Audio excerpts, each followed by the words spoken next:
आदित्यनाथ योगी ईश्वर की शपथ लेता हूं कि मैं विधि द्वारा स्थापित भारत के संविधान के प्रति सच्ची श्रद्धा और निष्ठा रखूंगा।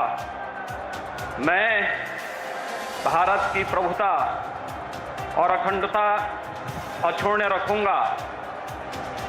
मैं उत्तर प्रदेश राज्य के मुख्यमंत्री के रूप में अपने कर्तव्यों का श्रद्धापूर्वक और शुद्ध अंतःकरण से निर्वहन करूंगा तथा मैं भय या पक्षपात, अनुराग या द्वेष के बिना सभी प्रकार के लोगों के प्रति संविधान और विधि के अनुसार न्याय करूंगा।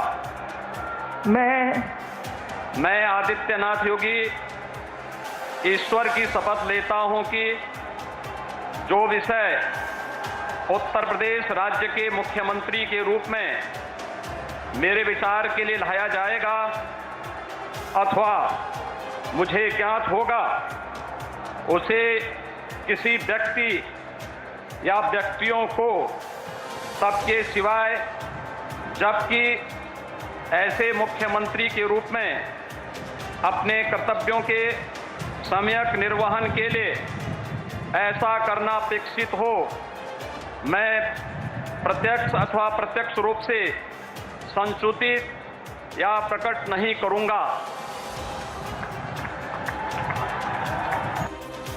तो उत्तर प्रदेश में फिर से योगी राज की शुरुआत हो गई है। लखनऊ में इकाना स्टेडियम में योगी आदित्यनाथ ने लगातार दूसरी बार उत्तर प्रदेश के मुख्यमंत्री पद की शपथ ली। उनके साथ कुल 52 मंत्रियों ने भी शपथ ग्रहण की है। योगी के नए मंत्रिमंडल में कुछ पुराने चेहरे गायब हैं, इनकी जगह नए लोगों की एंट्री हुई है। बीजेपी को यूपी में प्रचंड जीत मिली है, तो योगी सरकार से लोगों को उम्मीदें भी अब काफी ज्यादा हैं। वहीं दूसरी तरफ योगी सरकार के सामने नई चुनौतियां भी होंगी। तो कैसा है योगी का नया मंत्रिमंडल और उत्तर प्रदेश में योगी की जीत 2024 का क्या आगाज कही जा सकती है? आज इसी पर हम करने वाले हैं चर्चा और हमारे साथ है कुछ खास मेहमान। भारतीय जनता पार्टी के प्रवक्ता मनीष शुक्ला, न्यूज 18 के managing editor special project Brajesh Kumar Singh, वरिष्ठ पत्रकार वीरेंद्र नाथ भट्ट, हिंदुस्तान टाइम्स के राजनीतिक संपादक विनोद शर्मा और वरिष्ठ पत्रकार सतीश के सिंह। आप सभी का बहुत बहुत स्वागत है। तो चलिए बातचीत की शुरुआत करते हैं। मनीष जी, पहला सवाल आप ही से। पहले तो बहुत बधाइयां आपकी प्रचंड जीत और अब ये आपकी सरकार विधिवत रूप से आज स्थापित होते हुए योगी आदित्यनाथ फिर से बने हैं मुख्यमंत्री और एक बड़ा सा कैबिनेट उन्होंने लिया है। तो देखिए सर, कुल मिलाकर 52 लोग, जिसमें से कैबिनेट करीब 16+2 कह लूं, क्योंकि 2 आपने उप मुख्यमंत्री रखे हैं, एक को तो आपने हटाया लेकिन एक उनकी जगह नए लेकर आए हैं। स्वतंत्र प्रभार 14 लोगों को और करीब 20 आपके राज्य मंत्री हैं। ये जो पूरा इतना बड़ा कैबिनेट है, इसमें किस तरह का बैलेंस स्ट्राइक करने की कोशिश की गई है और क्या आप लोगों ने इसमें फोकस रखा है? बट जी, सर्वप्रथम तो धन्यवाद बधाई देने के लिए। देखिए, अगर एक लाइन में हम कहें तो पूज्य योगी आदित्यनाथ जी के मंत्रिमंडल के लिए तो सर्वव्यापी और सर्वस्पर्शी मंत्रिमंडल का गठन किया गया है। सभी क्षेत्रों का ध्यान रखा गया है और सभी वर्गों का प्रतिनिधित्व दिया गया है। और निश्चित रूप से पिछले 5 साल में जो विकास की एक नींव पड़ी है, उस विकास को और गति मिले, उसमें ये सहायक होगा। ये मंत्रिमंडल में अनुभव और युवा दोनों का मिश्रण है। महिलाओं को भागीदारी मिली है और हमको लगता है कि समाज के सभी वर्गों को एड्रेस किया गया है। और तमाम अनुभवी लोग हैं, कुछ नए भी जीत कर आए हुए लोग हैं और कुछ लोग अभी सीधे बनाए गए हैं। उनके कामों को देखते हुए बाद में उनको किसी सदन में जाना होगा। तो उत्तर प्रदेश में विकास का पहिया और तेजी से घूमे, उसको ध्यान में रख के इस मंत्रिमंडल का गठन किया गया है।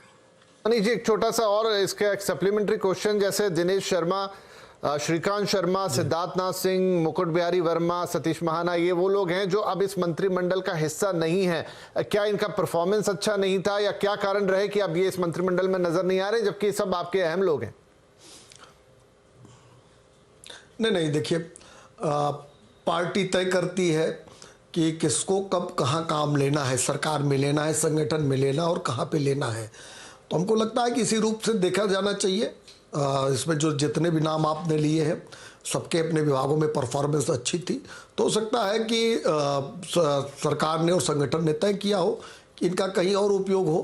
तो जो वर्तमान में मंत्रिमंडल बना है उसमें सभी काबिल लोग लिए गए हैं और किसी को इस मंत्रिमंडल में नहीं लिया गया है तो इसका ये अर्थ नहीं लगाया जाना चाहिए कि कोई उनके अंदर कमी थी। चूँकि 273 प्लस सीटें हम जीत कर आए हैं उत्तर प्रदेश में, तो सबको मिनिस्टर नहीं बनाया जा सकता, किसी को कोई और काम भी मिलेगा, तो उसी रूप में देखा जाना चाहिए। ठीक है विनोद जी, ये जो मंत्रिमंडल सामने आया है ये on the line of expectation है, यही उम्मीद थी या इसमें आपके लिए कुछ सरप्राइजिंग एलिमेंट है?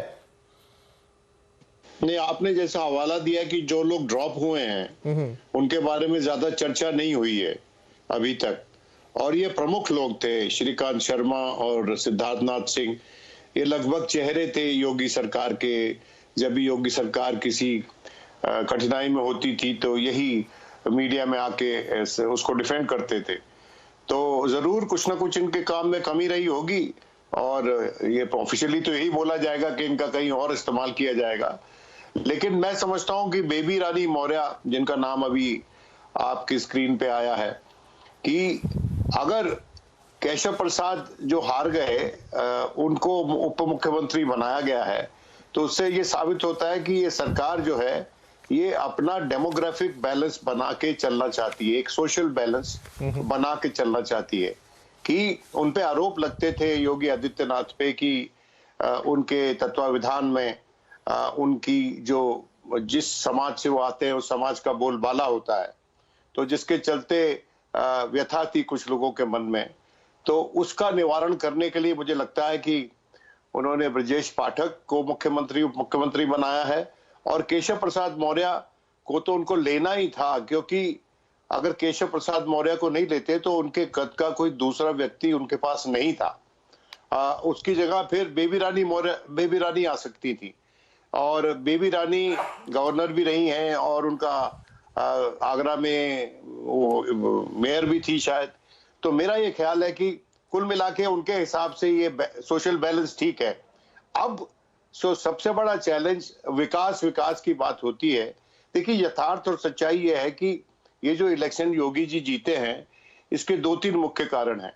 एक मुख्य कारण ये है कि जो उन्होंने डिलीवरी की है राशन के फ्रंट पे, जहां मुसीबत में लोगों को मुफ्त राशन मिला है। अब वो हमेशा तो नहीं मिल सकता मुफ्त राशन, तो कभी ना कभी सरकार को, और मैं समझता हूं कभी ना कभी क्या एकदम उसको ये सोचना पड़ेगा जी कि सस्टेनेबल लाइफ देने की जरूरत है ना, वो सेल्फ सस्टेन्ड लाइफ देने की जरूरत है। अगर किसी लोगों की जिंदगी, अब ये बड़े अभिमान से सरकार कहती है कि 80 करोड़ लोगों को हम मुफ्त राशन देते थे जी। तो इस देश में अगर 80 करोड़ लोगों को मुफ्त राशन की जरूरत है तो कहीं ना कहीं कुछ कमी तो है प्रशासन में और पॉलिसी मेकिंग में जी। पॉइंट ऑफ, तो इसलिए उत्तर प्रदेश पे भी ये लागू होता है। बिल्कुल, वो चैलेंजेस पे अभी हम आते हैं, लेकिन मैं थोड़ा मंत्रिमंडल पे और बातचीत कर लूं। ब्रजेश जी, तो जो सतीश जी ने पॉइंट किया, मैं उसी से माफ कीजिए, जो यहाँ पर विनोद जी ने जो पॉइंट उठाया उसी को लेकर आगे बढ़ता हूं कि आप विकास के कई दावे भी हैं और अभी जो विकास घोषणा पत्र है उसमें भी कई चीजें हैं जिसमें विकास ही सर्वोपरि है और पूरे चुनाव प्रचार के दौरान वही मुद्दा भी रहा कि भाई हम विकास की बात कर रहे हैं।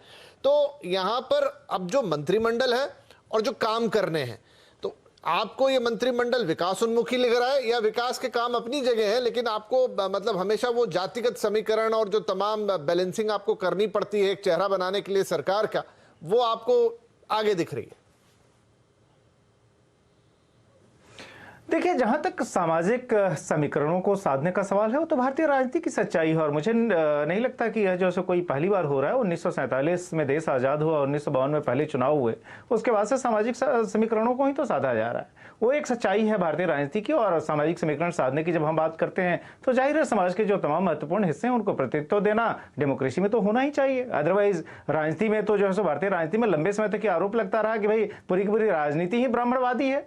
तो समावेशी राजनीति होनी चाहिए, उसमें कहीं कोई दो राय नहीं है। अब सवाल यह है कि जो ये नई सरकार जिसको कि योगी 2.0 हम कह रहे हैं, इसमें जो सो विकास को लेकर क्या है।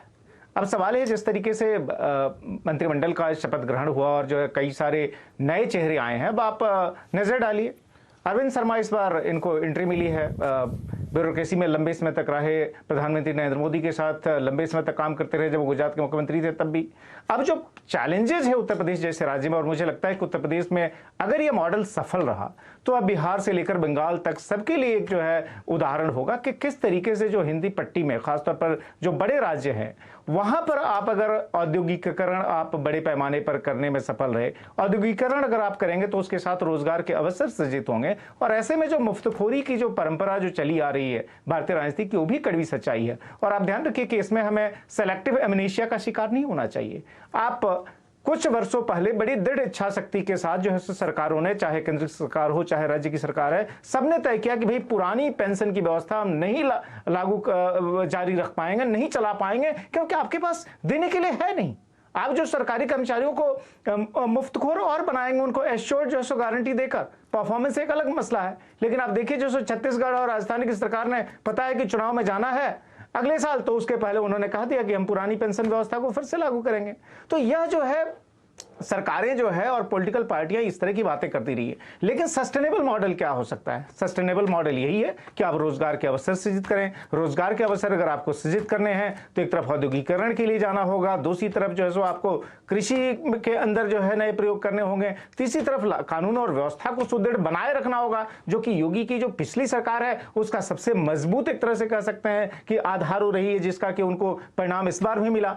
तो मुझे लगता है कि 3-4 चीजें हैं जिस डायरेक्शन में ये सरकार जो है जाते हुए दिख रही है कि भाई आप रोजगार के अवसर कैसे सृजित करें, राज्य में कैसे माहौल को बेहतर रखें, कैसे विकास की प्रक्रिया को आगे बढ़ाएं, और इसके लिए कई सारे डोमेन एक्सपर्ट्स को रखा गया है। अब जैसे मैंने अरविंद शर्मा की बात की, उनकी पूरी खासियत ये है कि जो इंडस्ट्रियल इन्वेस्टमेंट है उसको कैसे चैनलाइज किया जाए, उसमें पिछले 2 दशक का उनका ट्रैक रिकॉर्ड वही रहा है। मुझे लगता है कि लास्ट जो उनकी पोस्ट थी गवर्नमेंट ऑफ इंडिया में वो इसी से जुड़ी हुई थी। तो मुझे लगता है कि एक सार्थक संकेत है, सामाजिक समीकरण साधे जाएंगे, निश्चित तौर पे साधे जाएंगे, और वो साधे जाने भी चाहिए, ठीक, लेकिन उसके साथ एक डायरेक्शन भी आपको दिखाई दे रहा है। वो बैलेंस चाहिए, विकास और वो तमाम चीजों के लिए जिस डायरेक्शन की आप कर रहे हैं। सतीश जी, एक थोड़ा हट के सवाल मेरे मन में है, वो मैं आपसे पूछना चाहूंगा कि आप योगी आदित्यनाथ का वैसे भी जो उन्होंने 5 साल का अपना कार्यकाल बिताया और अब तो कद और भी राजनीतिक तौर पर बड़ा और मजबूत हुआ, बाकी अगर हम राज्यों में देखें तो जो मुख्यमंत्री रहते हैं और जिनका मतलब इस तरीके का रसूख है और इस तरह का उनकी कार्यप्रणाली है, और योगी ने काम मतलब वो काम करते हैं, इसमें भी कोई शक की बात नहीं है,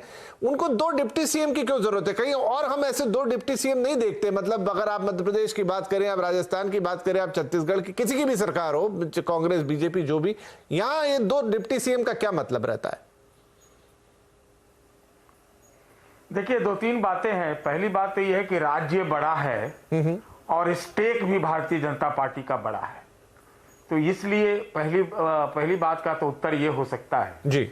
और लेकिन मैं इससे इतर 2 बातें करना चाहता हूं। आज के मंत्रिमंडल का जो गठन हुआ, जो शपथ हुआ, उसमें हम ये कह सकते हैं, ऐसा लगता था जैसे मोदी जी का शपथ हो रहा है, पहले जो गुजरात में होता था, या फिर यूं कहें कि 24 का जो है एक शपथ मोदी जी का है, वो मोदी जी के सारे कटआउट आदि आदि आदि। और ये भी आप शायद कह सकते हैं कि शायद योगी जी आज से एक उत्तराधिकारी के रूप में जाने जाएंगे, कब कैसे वो बात की चीज है। तो ये 2 बातें हैं। तीसरी बात जो है कि जो आपका सवाल था कि जो पहले क्या लगा पिछले 5 साल में कि योगी जी के ऊपर ये आरोप लगा कि वो थोड़ा एक तरफा हठी तरह से चलते हैं, तो वो उसमें कई लोग अलग थलग पड़ गए। तो अब आप देखिए कि जो समावेशी या समेकित जो सब लोगों को रिप्रेजेंटेशन दिया गया है, तो ये दिल्ली की छाप, मतलब योगी जी की बिल्कुल मतलब छाप नहीं, ऐसा नहीं है, लेकिन योगी जी के ऊपर अगल बगल लोगों को रखना आवश्यक है। और योगी जी को भी बताया गया होगा कि भाई अब थोड़ा परिवर्तन कीजिए, आप अपने लिए कीजिए, 24 के लिए कीजिए, दोनों के लिए कीजिए। तो ये हमको लगता है 2 डिप्टी सीएम रखना, फिर हर तरह से लोगों को लेना, पुराने कुछ लोगों को, बड़े नामों को हटाना, कुछ टेक्नोक्रेट्स, कोई ब्यूरोक्रेट्स को लाना, जिसमें डिलीवरी भी है, सोशल रिप्रेजेंटेशन भी है, अंचल का भी है। तो ये एक और एक और बात, जिस तरह से आज शपथ में भारी सारे लोग, इंडस्ट्रियलिस्ट और फिल्म वाले भी आए, एकदम टिपिकल जो है वो मोदी जी के स्टाइल में योगी जी का शपथ हुआ है। तो ये सब कुछ कहता है यही कि चूंकि स्टेक बड़ा है, इसलिए 2 डिप्टी सीएम भी चाहिए बड़ा स्टेट भी है और पॉलिटिकली तो बहुत बड़ा स्टेट है। जी ठीक है, ठीक है। वीरेंद्र जी, बधाइयां भी आ रही है और अखिलेश ने उनको बधाई दी है और उन्होंने साथ में एक चुटकी भी ले ली है। और ये पिछली बार भी सपा वालों ने ये बात कही थी कि ये सरकार आई और इन्होंने फीते तो हमारे काम के काटे। आज वो बोल रहे हैं कि बहुत बधाइयां, और जिस स्टेडियम में आप आज शपथ ग्रहण कर रहे हैं वो समाजवादी पार्टी के ही शासनकाल में बना था। लेकिन अब तो 5 साल निकल चुके हैं, अब तो ऐसे बहुत सारी चीजें होंगी जो ये कहेंगे कि ये हमारी चीजें हैं और उस पर ही अब जनता से आगे बात होगी। ये बात तो अखिलेश यादव पहले भी कहते रहे हैं कि ये हमारे दौर में बना है, लेकिन ये कोई गवर्नमेंट का प्रोजेक्ट नहीं था, ये प्राइवेट पार्टी का प्रोजेक्ट था और इसमें इन्वेस्टर भी प्राइवेट पार्टी थी। तो अखिलेश यादव और पिछले 5 सालों से लगातार यही कहते रहे हैं कि जो काम बीजेपी सरकार कर रही है वो हमारे कार्यों पे श्रेय ले रही है। उसमें सबसे इम्पोर्टेंट है लखनऊ गाजीपुर पूर्वांचल एक्सप्रेसवे। एक तो ये बात है, लेकिन ये विकास और मंत्रिमंडल समावेशी विकास उन्मुख, ये सब तो बड़ी पारंपरिक बातें हैं। ये सबसे बड़ी बात जो आज के इस शपथ ग्रहण समारोह में हुई है, जो उत्तर प्रदेश के इतिहास में कभी नहीं हुई, और बल्कि मैं कहूंगा कि भारतीय जनता पार्टी के इतिहास में किसी भी राज्य के मुख्यमंत्री को इतना भव्य समारोह नसीब नहीं हुआ। यहाँ तक कि नरेंद्र मोदी गुजरात के 3 बार मुख्यमंत्री रहे और उसमें भी कभी इतना भव्य समारोह नहीं हुआ। और बीजेपी का जो मैंने यूपी का पिछला 30 साल का इतिहास है, जब से 1991 में कल्याण सिंह मुख्यमंत्री बने थे, तब से आज पहली बार है कि इतना भव्य हिंदुत्व का टेम्पलेट को बीजेपी ने आज प्रोजेक्ट किया। तो हिंदुत्व का इतना बड़ा टेम्पलेट बीजेपी के एक मुख्यमंत्री के शपथ ग्रहण समारोह में, ये कोई ऑर्डिनरी पॉलिटिकल टेम्पलेट नहीं है। और ये तो खैर एक संवैधानिक एक इवेंट था कि इलेक्शन हुआ है, एक सरकार की शपथ ग्रहण समारोह होगा। असली चीज तो 2024 है, और बल्कि इस आंदोलन के इस शपथ ग्रहण समारोह के माध्यम से पूरे देश में एक हिंदुत्व टेम्पलेट का एक आइकॉन, एक मैसेज या उसकी इमेज को भेजा गया है। और इसकी पूरे देश में कहीं ना कहीं असर होगा, कश्मीर से कन्याकुमारी तक, जो बीजेपी का आज का जो ऑब्जेक्टिव था। और दूसरी बात, इस हिंदुत्व के टेम्पलेट के जरिए भारतीय जनता पार्टी ने जो यूपी में जो कास्ट बेस्ड आइडेंटिटी पॉलिटिक्स है, जो कास्ट फॉल्ट लाइन्स हैं, उनको भी कहीं ना कहीं इसके आभा मंडल के नीचे दबाने की कोशिश की है कि अब ये उभर ना पाए। और जैसा भी आपने सवाल किया कि 2 डिप्टी सीएम क्यों हैं, 2 डिप्टी सीएम केवल इसका कोई विकास तो कोई बहुत बड़ा इशू नहीं है। असली विषय है कास्ट की फॉल्ट लाइन्स को कवर करना। पिछली बार भी ब्राह्मण एक डिप्टी सीएम था, इस बार भी ब्राह्मण डिप्टी सीएम है।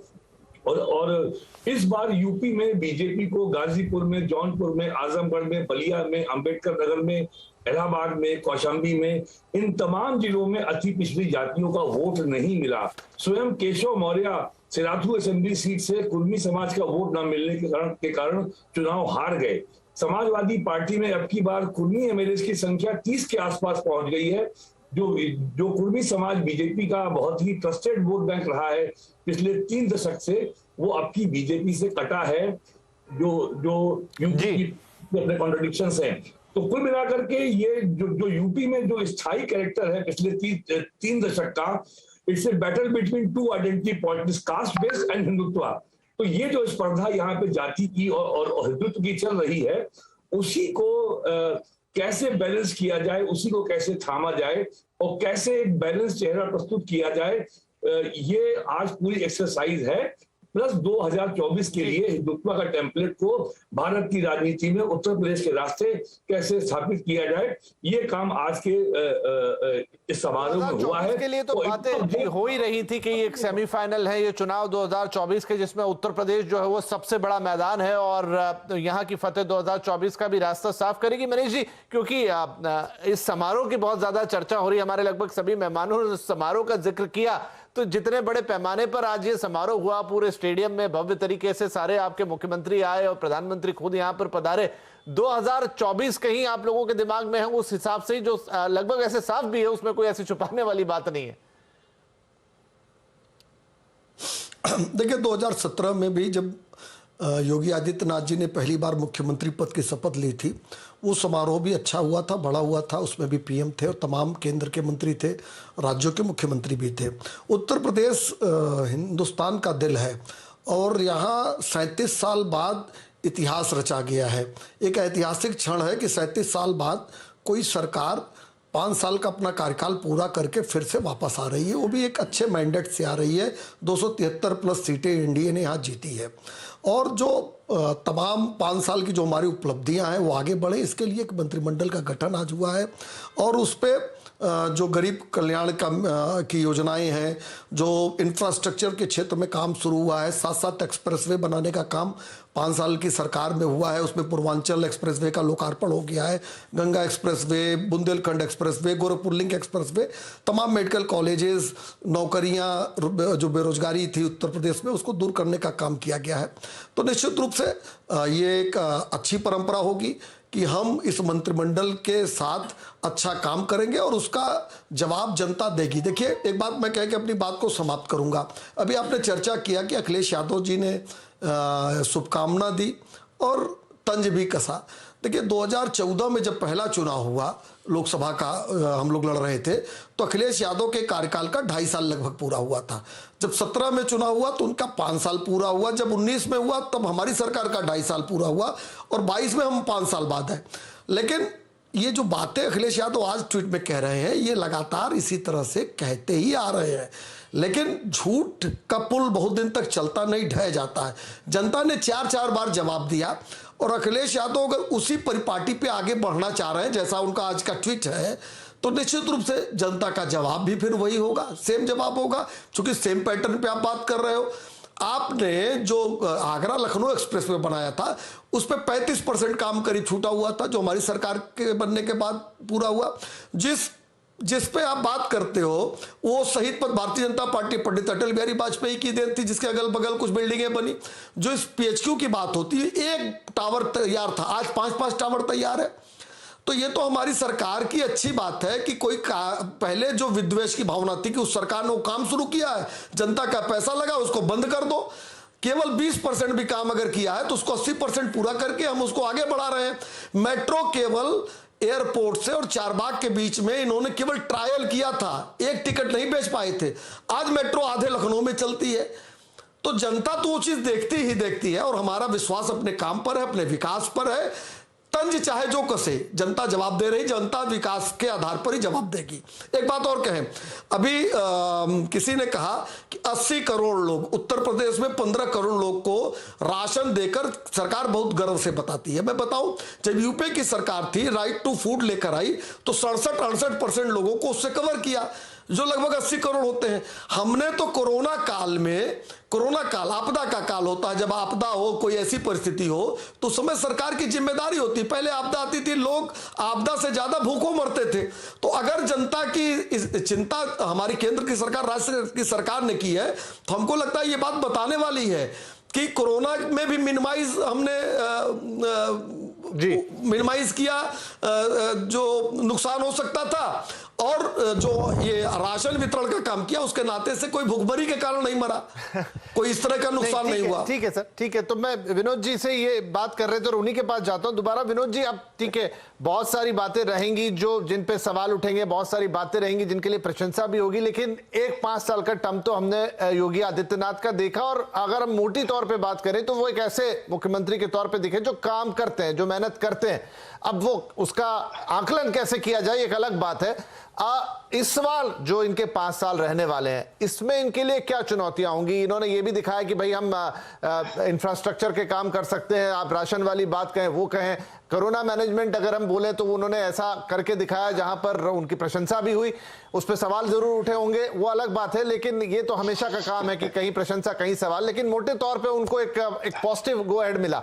तो अब जब ये अगले 5 साल होंगे, उनके लिए आप सबसे बड़ी चुनौतियां कहां देखते हैं? रोजगार जी, रोजगार ये वहीं से शुरू होता है और वहीं खत्म होता है। जो बीजेपी के प्रवक्ता हैं उन्होंने मेरी बात शायद ध्यान से सुनी नहीं।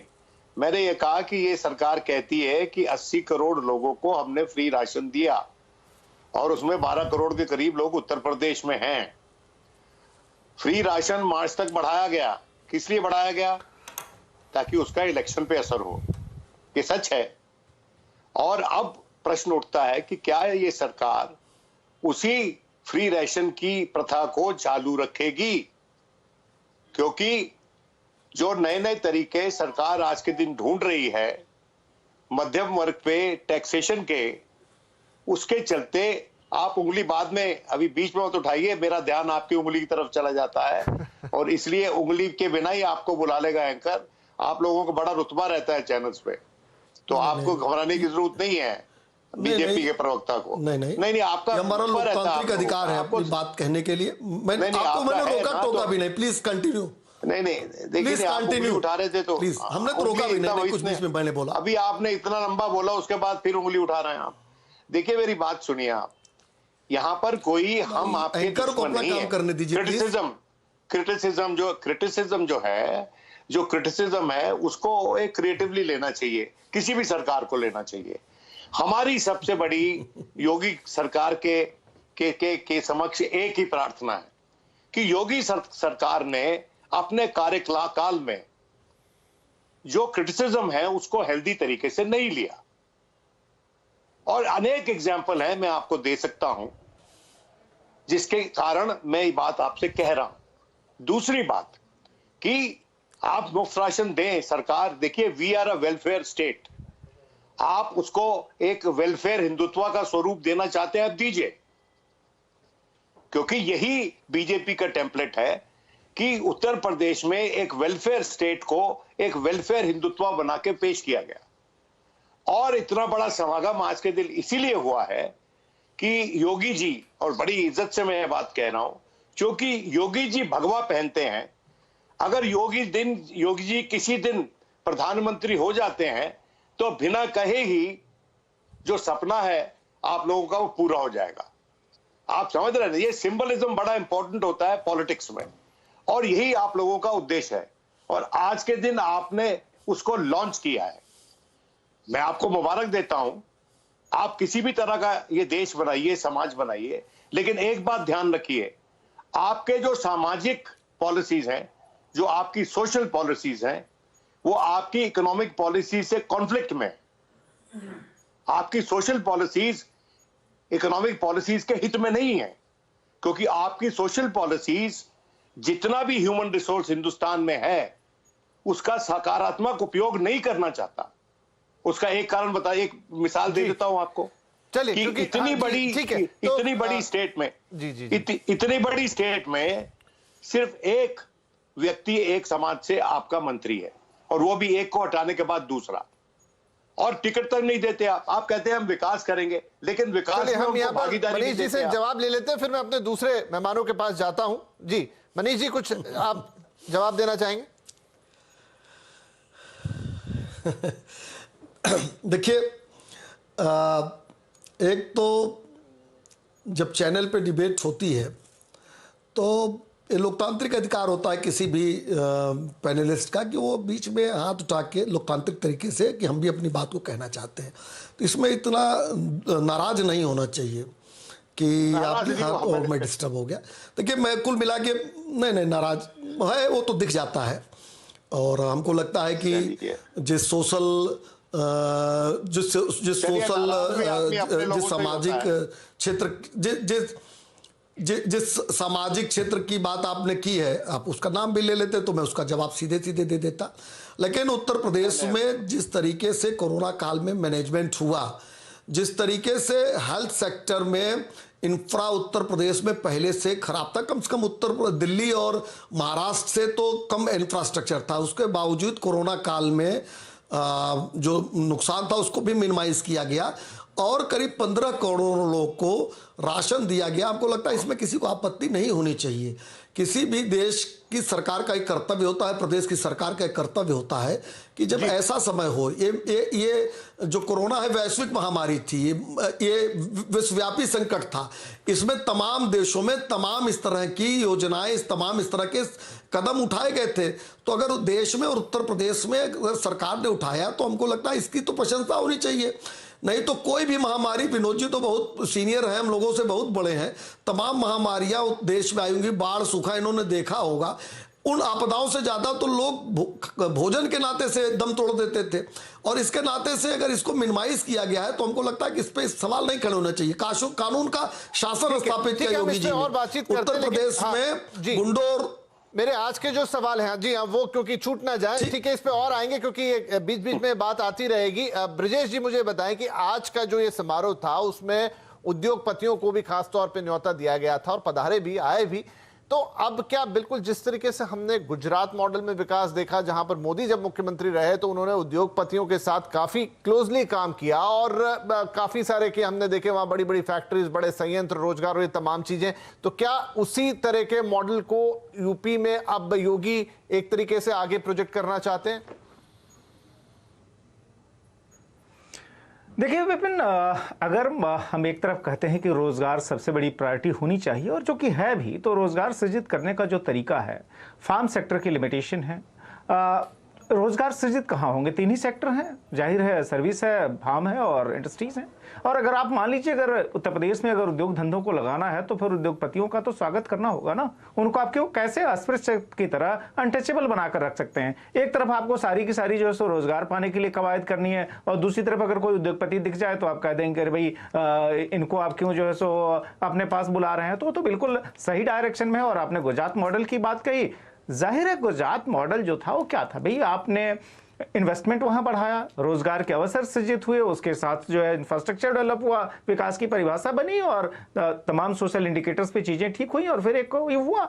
अब वही मॉडल अगर उत्तर प्रदेश में, उत्तर प्रदेश की जो सबसे बड़ी समस्या है कि भाई रोजगार के अवसर कैसे सृजित किए जाए, लॉ एंड ऑर्डर पर काफी अच्छा काम योगी आदित्यनाथ की सरकार ने पिछले 5 वर्षों में किया है, तो जाहिर है जो है यह जो डायरेक्शन था तो उसमें अगर ये उद्योग जगत के अगर बड़े चेहरे नजर आए तो बिल्कुल लॉजिकल था। दूसरी जो बात बार बार हो रही है कि इतना बड़ा समारोह हुआ, विपिन हमें इस चीज को भी ध्यान में रखना होगा कि 1947 के बाद से योगी आदित्यनाथ के नाम ये अनूठा संयोग जाता है। आप ध्यान रखिए, 37 साल बाद एक पार्टी ने जो है दोबारा अपनी सरकार बनाई है लगातार, लेकिन 1947 के बाद से ये पहली बार है कि 5 साल का कार्यकाल पूरा करने के बाद से एक मुख्यमंत्री दोबारा जो है 5 वर्ष के कार्यकाल के लिए जा रहा है।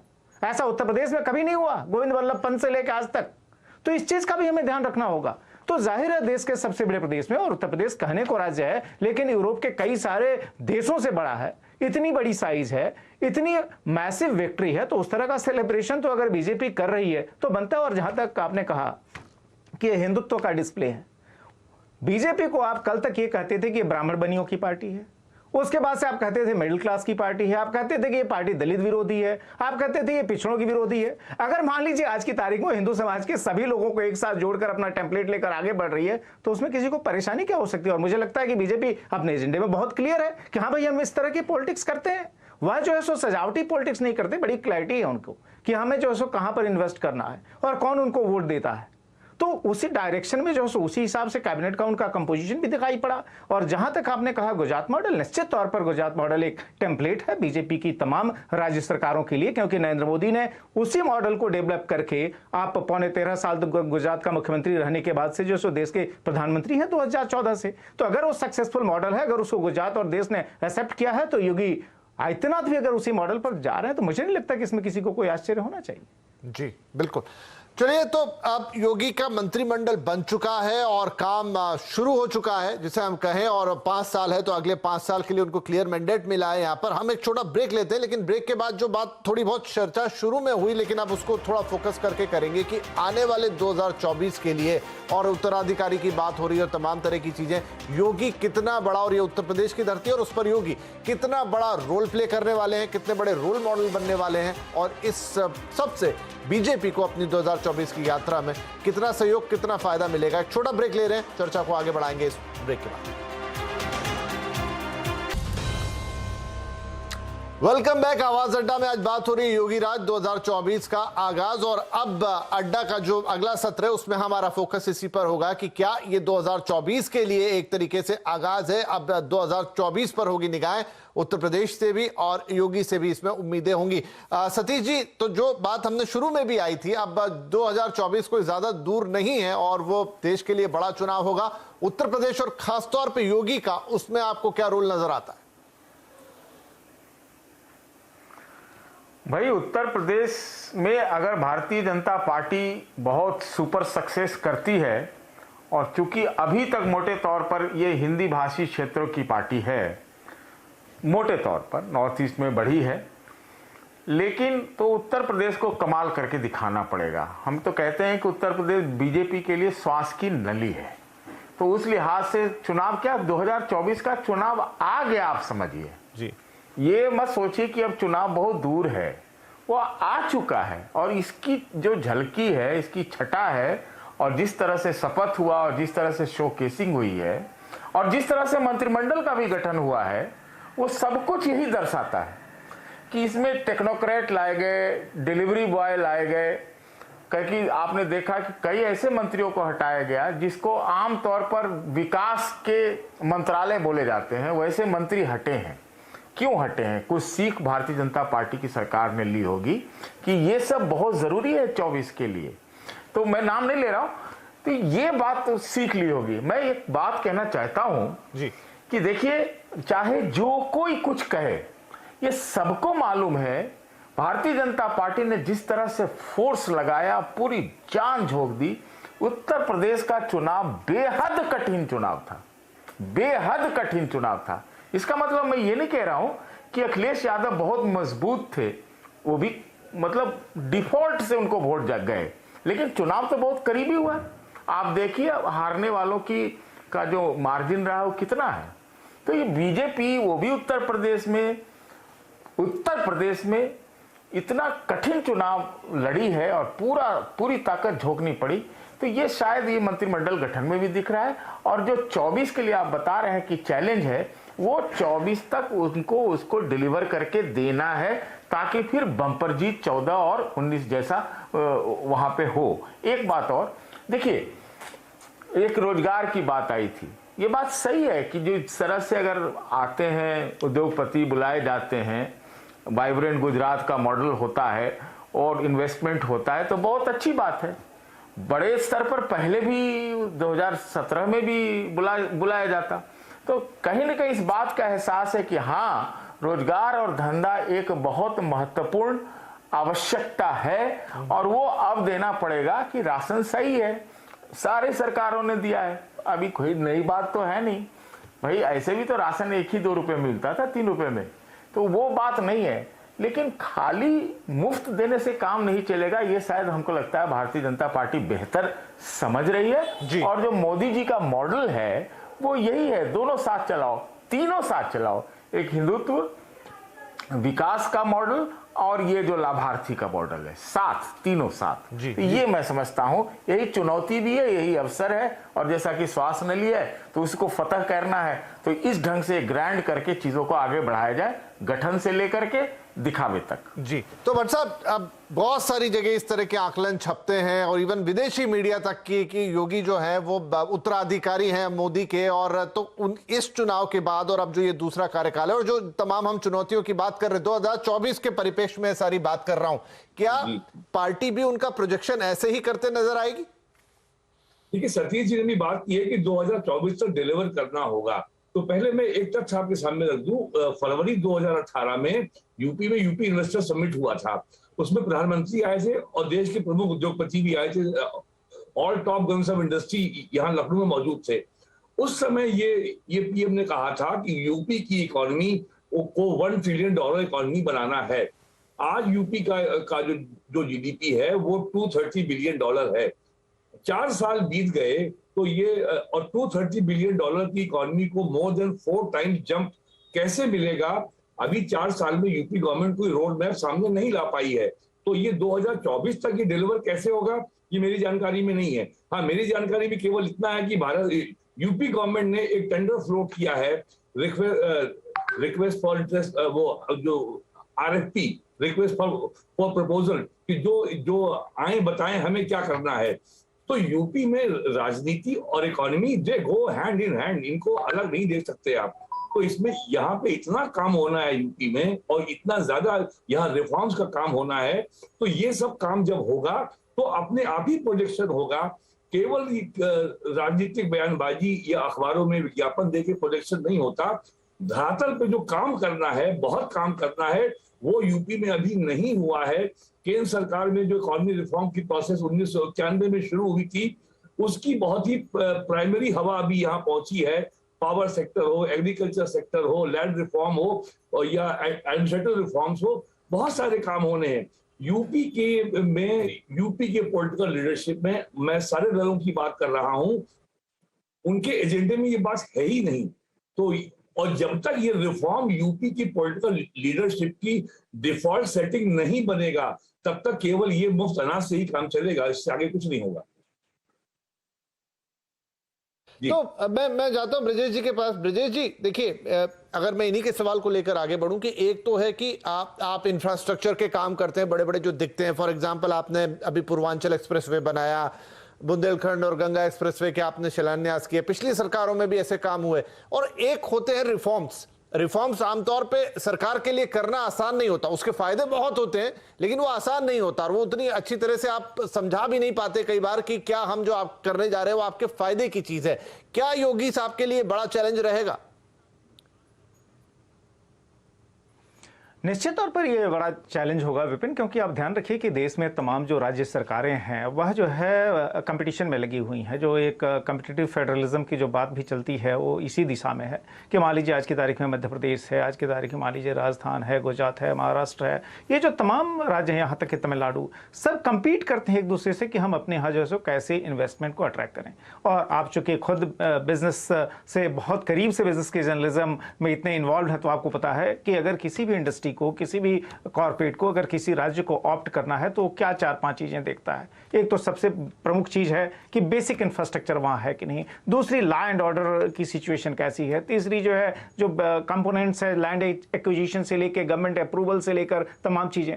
अनफॉर्चुनेटली उत्तर प्रदेश में जो है लाल फीताशाही जो है वो एक बड़ी बीमारी रही है, रेड टेपिज्म जो कहते हैं, जिसमें कि सरकारी मशीनरी या खासतौर पे जो सरकारी बाबूगिरी है वह चीज़ों को चलने ही नहीं देती।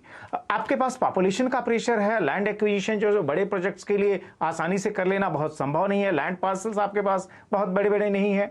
तो ऐसे में जो है ये तमाम साथ में लेबर रिफॉर्म्स, आप ध्यान रखिए कि जब चाइना से लोगों ने, बड़े कॉर्पोरेट्स ने भागने का मन बनाया, जो ग्लोबल बड़े कॉर्पोरेट्स थे खासतौर पे कोविड बाद के दौर में, तो उस समय जो इंडिया कैसे अपने को तैयार करे, प्रधानमंत्री ने इस पर काफी बात की। कई सारी स्टेट गवर्नमेंट्स ने, यहां तक कि यूपी ने भी अपने यहां पार्शियल लैंड रिफॉर्म्स किए। तो जब आप ये सारी चीजें जब आप कर लेते हैं, सारी तैयारी कर लेते हैं, इसको शोकेस कर देते हैं, तब जाकर जो है कोई इंडस्ट्री, कोई कॉर्पोरेट आपके पास आता है। तो मुझे लगता है कि कुछ चीजें योगी आदित्यनाथ ने अपने पिछले कार्यकाल में की हैं, कुछ जो है सो एक्ट्स में उन्होंने बदलाव किए, लॉ एंड ऑर्डर जो कि यूपी के लिए सबसे बड़ा चैलेंज था उसको दुरुस्त किया। कौन इंडस्ट्री या कौन सा जो है कॉर्पोरेट चाहेगा कि उस जगह पर जाकर इन्वेस्ट करे जहां पर कि उसकी जान की कोई सुरक्षा नहीं हो, या फिर जो उसको वहां पर तमाम जो टैक्स देना पड़े, जो गुंडा टैक्स हम कहते हैं। तो मुझे लगता है कि इस दिशा में काम हुआ है, कुछ और काम करने होंगे, शोकेस करना होगा। और मुझे लगता है कि अगर ये सारी चीजें होती हैं तो उत्तर प्रदेश के लिए, और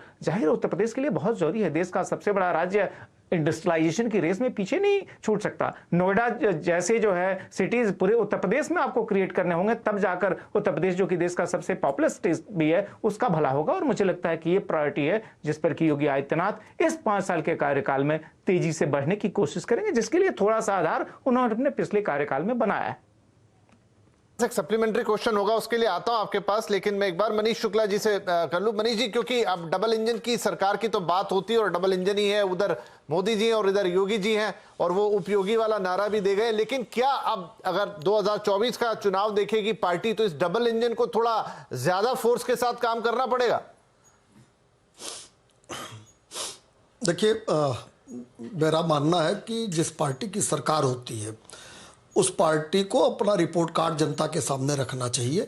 2022 में हमने रखा, और हमारे पास जो 2 साल का समय है 24 के पहले, उसमें डबल इंजन की सरकार वो सारे काम करेगी जिससे रिपोर्ट कार्ड जब जनता के सामने रखे तो उत्तर प्रदेश में है जो हमारा पुराना रिकॉर्ड है सीटों का, उसको हम तोड़ सके।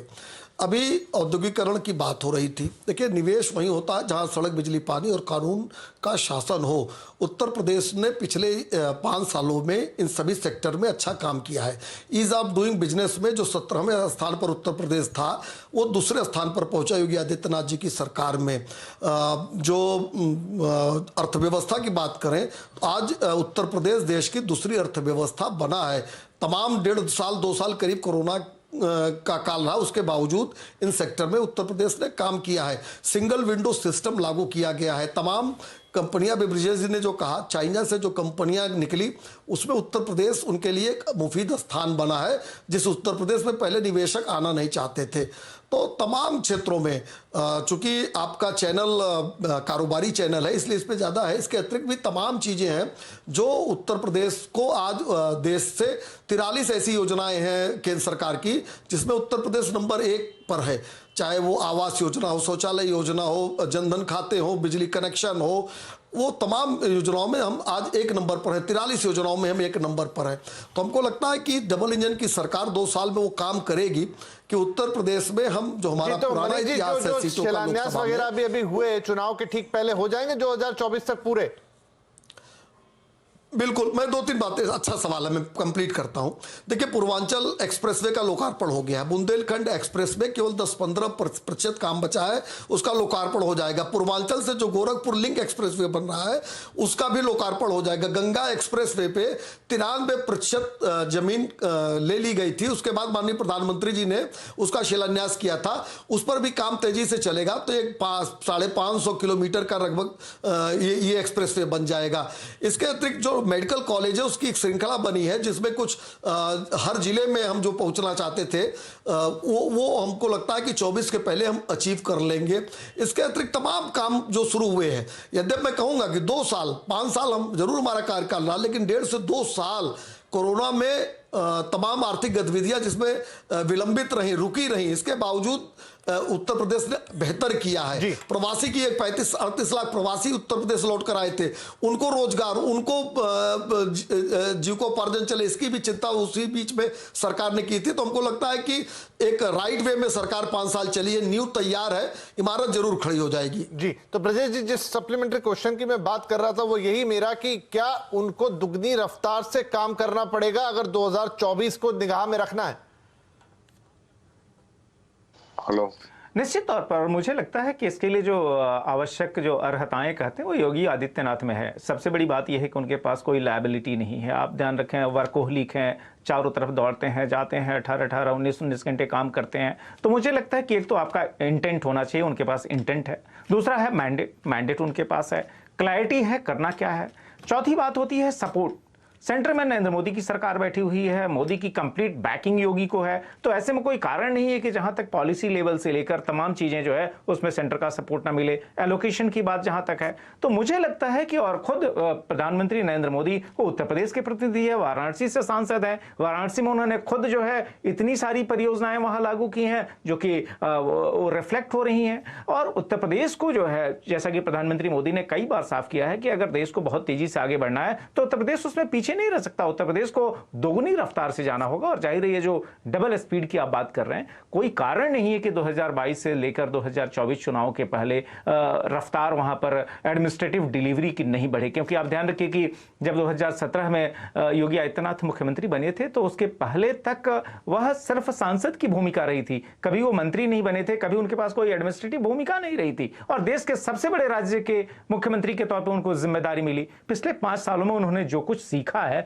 मुझे लगता है कि अब उसको जो है उस सीख के आधार पर, जो अनुभव है और जो मैंडेट है उसके आधार पर गुड इंटेंट के साथ वो डिलीवर कर पाएंगे। रफ्तार मुझे लगता है कि इस बार के कार्यकाल में काफी रहेगी। और 2024 के पास जब चुनाव आएगा, शोकेस करने के लिए रहेगा कि देखिए साहब, आपने हमें मैंडेट दिया, हमने ये आपके सामने कर दिखाया। और उसके आधार पर ऑब्वियसली लोकसभा में सकारात्मक, क्योंकि सर समय समाप्त हो रहा है, मैं विनोद जी से एक छोटा सा जवाब चाहूंगा। विनोद जी, आपने पहले तो बताया कि एक काम जो है वो रोजगार का करना है, लेकिन मुख्यमंत्री Yogi Adityanath as a person, उनको क्या एक चीज अपने अंदर इस कार्यकाल में और बेहतर करनी होगी, जो सारी बातें हमने कही अभी 2024 के संदर्भ में? देखिए, किसी भी मुल्क को, किसी भी देश को, किसी भी प्रदेश को स्ट्रांग चीफ मिनिस्टर नहीं चाहिए, सेंसिटिव और डिसाइसिव चीफ मिनिस्टर चाहिए। ये स्ट्रेंथ पे ज्यादा एम्फोसिस नहीं होना चाहिए। और ये बहुत उत्तेजित करने वाली बात है कि उन्होंने अपना चिन्ह बना लिया बुलडोजर। अरे भाई, हम एक कॉन्स्टिट्यूशनल रिपब्लिक में रहते हैं और जिस स्टेट में एनकाउंटर्स इंस्टीट्यूशनलाइज हो जाएंगे, वहां पर किस एडमिनिस्ट्रेटिव रिफॉर्म्स की बात कर रहे हैं आप सोचिए इस बात को। तारीफ करना तो बहुत आसान है जी। हर कोई उगते हुए सूरज को नमस्कार करता है, लेकिन सही मित्र वो होता है जो सही बात बताता है। और मैं मेरे मित्र मनीष शुक्ला के जरिए उनको बताना चाहता हूं कि योगी जी, आपको अपनी मसल फ्लेक्स करने की जरूरत नहीं है। आप मुख्यमंत्री हैं उस प्रदेश के। आपकी मुस्कुराहट में जो ताकत है, नहीं, बहुत अच्छा। आपके बाजू आप कह रहे हैं कि अपनी मुस्कुराहट की ताकत को उनको और क्योंकि सॉरी सर, मेरा समय पूरी तरह समाप्त हो गया है। उन्हें अपनी मुस्कुराहट की ताकत को और बढ़ाना होगा और ज्यादा समावेशी बनना होगा, ये शायद आप कहना चाह रहे हैं। और बाकी तमाम बातें जो हमने की कि 2024 तक इंफ्रास्ट्रक्चर हो, चाहे रिफॉर्म्स हो, चाहे क्या चैलेंजेस रहने वाले हैं, और ये जो 52 मंत्रियों का कैबिनेट है अब उन्हें लेकर चलना है। और उत्तर प्रदेश पे नो डाउट सबकी निगाहें रहेंगी। 2024 के लिए बड़ा बैटल ग्राउंड होगा और वहां पर जो झंडा लेकर चल रहे होंगे वो योगी आदित्यनाथ होंगे, इसलिए उन पर बड़ा दारोमदार रहेगा। फिलहाल इस बातचीत में शामिल होने के लिए आप सभी का बहुत शुक्रिया। नमस्कार।